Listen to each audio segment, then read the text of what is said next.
So while they're just setting it up, and the resolution is better on PowerPoint, how many of you work in the payments industry? Okay, so it's about a third. How many of you are happy with what's out there on the payments industry as a product available to other service providers? I see no hands, so that tells me nobody is happy. Anywhere?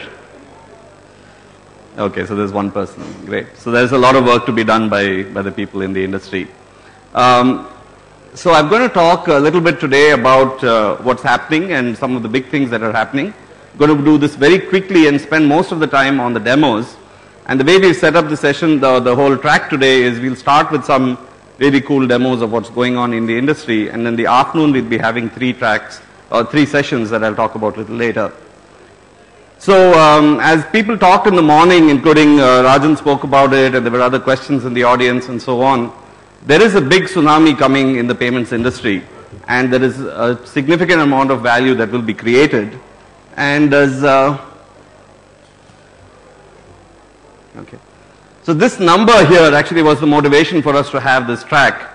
Anybody knows what this number is? It was created in 5 years from zero. Come on guys, you should be reading the papers. I've got chocolates for everyone who guesses. There you go. Sorry, I'm not very good at cricket. So yeah, so Braintree went from zero to $800 million and got acquired by PayPal 2 months ago.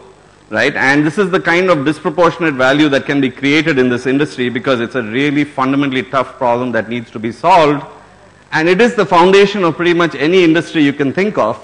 Whether you're a startup, whether you're a large enterprise, whether you're government, you're either collecting money or you're disbursing money or you're reimbursing people money.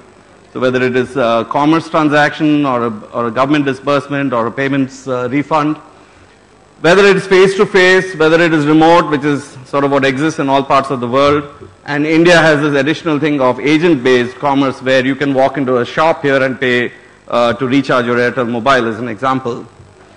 And all the alphabet soup combinations you want, P2P, P2C, C2B, B2B2C, government to person, all of these included.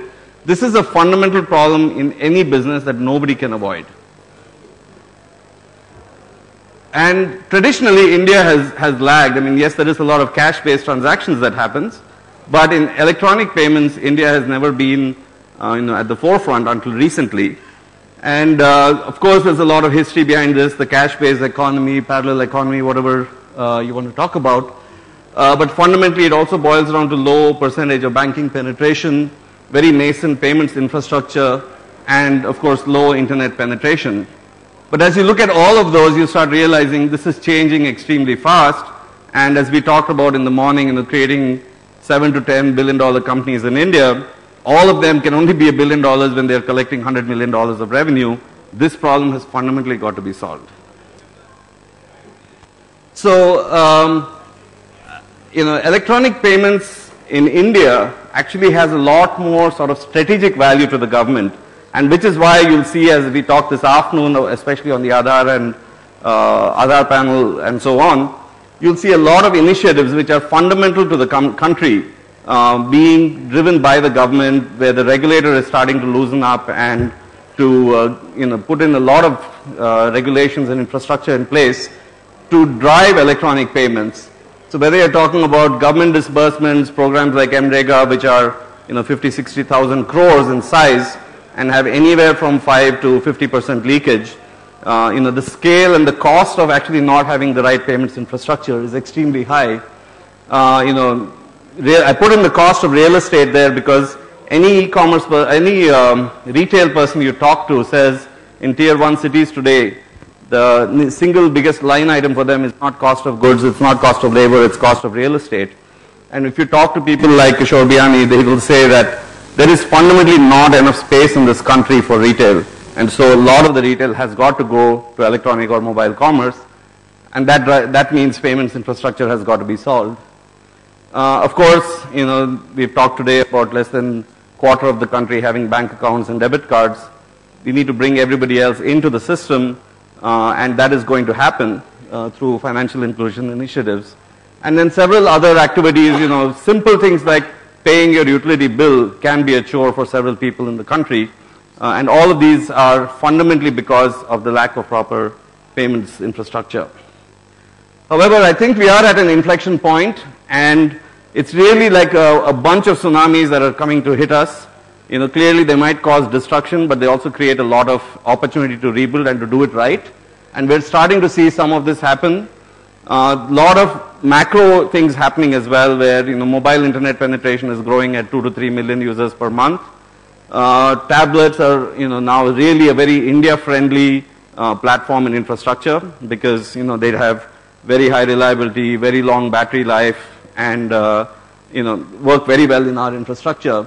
So point of sale, electronic commerce, mobile commerce, all of these are really at an inflection point. Two other things that are very big, and we'll talk more in detail in the afternoon. The first is the emergence of National Payments Corporation of India, and Dilip, who's the CEO and CTO, will be here this afternoon talking about it. That is, in a way, India trying to do something similar to what happened in China, but in a much more interoperable manner with the existing Visa, MasterCard, American Express networks. And last but not least, and we'll spend a considerable amount of time this afternoon, is the Aadhaar project and UID, and its role in really being a catalyst and an accelerator and an enabler, and where we leverage the government's push to actually make this happen.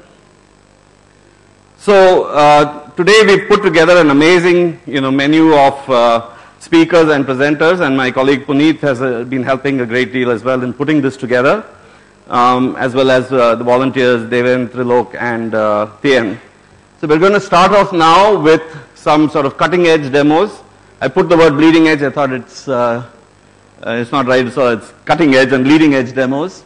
So we're going to see companies like JustPay, ZakPay, iPay, they're all payments companies, right, in case you didn't guess, as well as Myntra along with EasyTap, showing us some of the new inventions and creations that they've done. I don't know what's for lunch. I've been told it's going to be great also. That's a part of the payments track. And then in the afternoon, we've got 3 tracks. The merchants payments track. We've got really very top executives from Book My Show, Flipkart, CC Avenue, Citibank, as well as PayU. Nitin is going to be moderating. Then we have a track on consumer enablement and consumer payments. Citrus Pay, It's Cash, Myntra, and Freecharge are going to be talking about it. That panel is going to be moderated by Puneet, who also has just come back from Silicon Valley and has a lot of experience working on the Google Wallet team, so we'll get some of that perspective. And lastly, we've got the Aadhaar panel and its role on payments. Right. So I'm sure